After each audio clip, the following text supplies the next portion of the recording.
So now, once you're here in the dashboard, the first thing that I do once I start out here in Wix is that I would want to import my products. So to do that, I just simply need to go here into catalog on the left side and go here into store products. So in here, you should already see some products in here that is pre-built in the store. And basically, you can just select all of them by clicking here. And now you can click here on delete. So they are just sample products just to fill your store. So if you don't really need them, then you can just delete all of them so that it will be clean.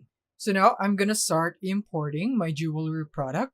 So if you are migrating from maybe a Shopify store or any other platform than Wix, and then you would want to import your product in here into Wix, then you would need to click here on more actions. And from here, click on import.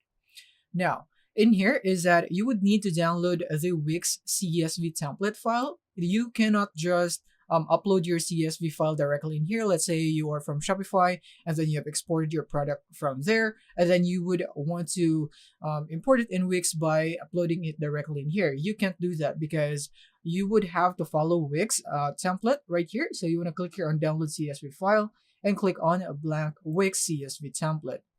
And from here, you should have something like this. So it should open up in your Excel sheet, just like this one, where you need to follow this information on how it is formatted, like the handle ID, field type, name, and so on. So you'd have to follow this and input the information manually right here in this order by using the Wix template for its products. So yeah, that's how you could do it right here. That is if you'd want that. And then after that is that you want to upload a CSV file of the template for the Wix products.